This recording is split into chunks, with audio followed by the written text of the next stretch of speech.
veins, I've been driving this train. Years in this lane, there's no stopping this flame. Cause I came to the game and I changed it to play how I like, rearranged it to my own domain. Yeah, I got what it takes, made lots of mistakes, taking shots, skipping breaks, feeling lost.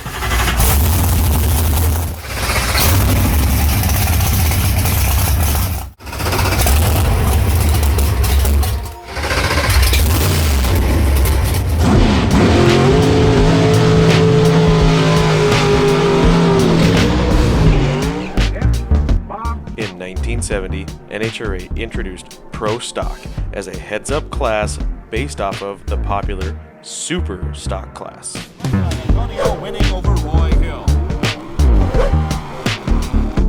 By 1982, class rules regulated NHRA Pro Stock to 500 cubic inches.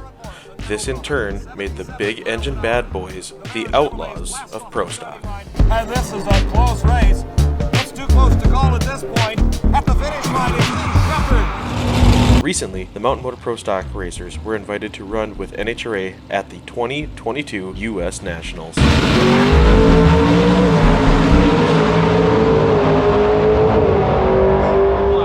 I've come to Indy for many, many years since I was a kid, as a spectator, sitting in the grandstands, and never ever expected to be anywhere other than the grandstands, and that was okay by me.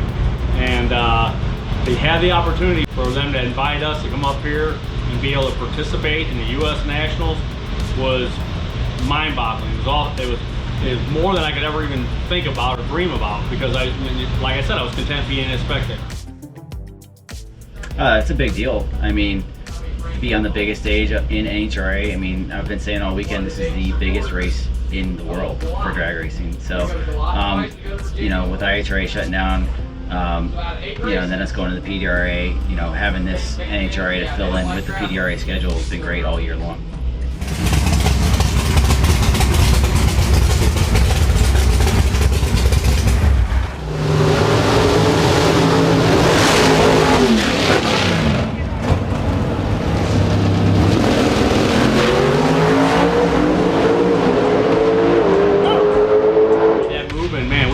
We love it. I really love racing here. The competition is fierce. The guys are tough, and it's a lot of fun. I mean, you know, it's a good time to come out here and be able to spend with the other guys. And you know, don't get me wrong, it's cutthroat. I like these guys. I'll do anything I can to help any one of them. But when we get to the starting line up there, that's all over with. I mean, it's, you know, we're gonna be enemies on the starting line, and we'll be buddies at the finish line. Right, yeah, I've always ran stick-shift cars since I was 16. Started out with a little Fox body, T5 car, 302. You know, we started going 16s, then we, you know, kept going faster and faster by putting new engines, new transmissions. Eventually worked up to a newer Fox body that had a bigger engine in FE, and we just did all kinds of stick-shift racing. They had the UMTR, which is a local stick-shift racing organization by us, and I've been doing that since I was 16, and yeah, so jumping in a clutch car in this was faster, but I mean, driving not much different. So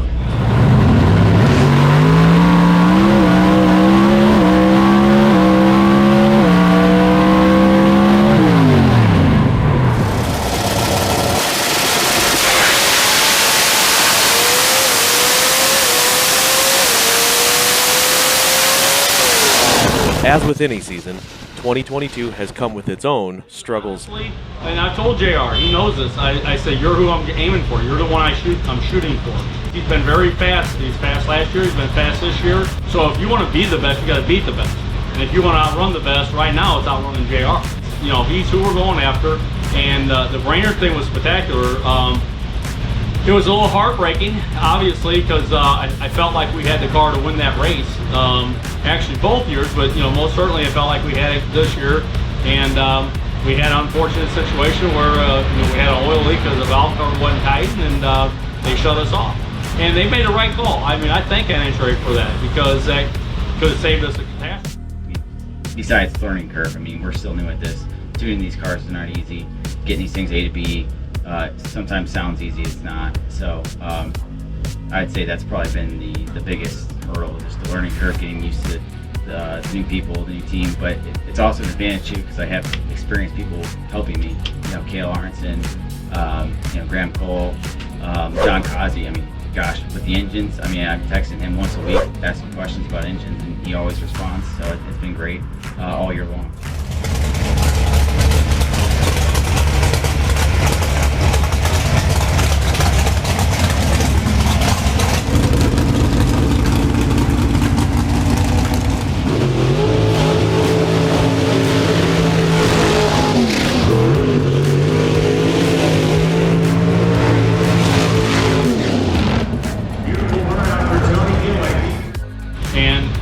Providing that we can get parts, like I talked about earlier, the intent is to go run sharp. We did the 4-wide down there a couple years or so ago with NHRA, and that was crazy. That was absolute chaos because, you know, when you watch it on TV, you can tell that the drivers, it's so hard to try to figure out where you're at, where they're at, who's staged, who's not staged, knowing that once the first car is full stage, it's 7 seconds. So if somebody else, you're waiting for somebody else to get in, you may be late, because they're going to flip the tree.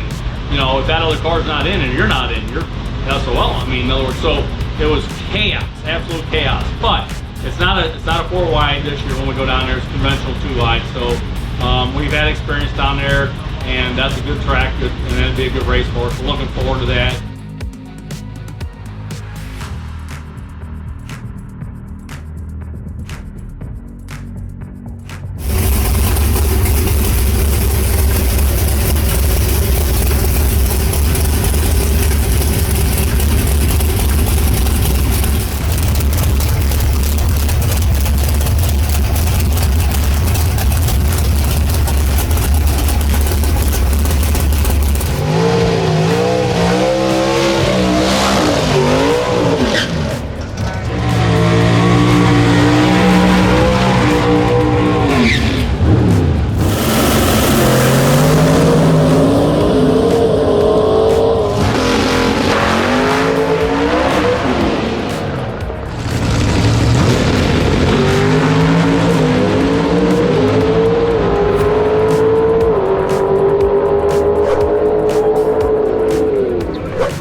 In my veins, I've been driving this train, years in this lane, there's no stopping this flame, cause I came to the game and I changed it to play how I like, rearranged it to my own domain. Yeah, I got what it takes, made lots of mistakes, taking shots, skipping breaks, feeling lost,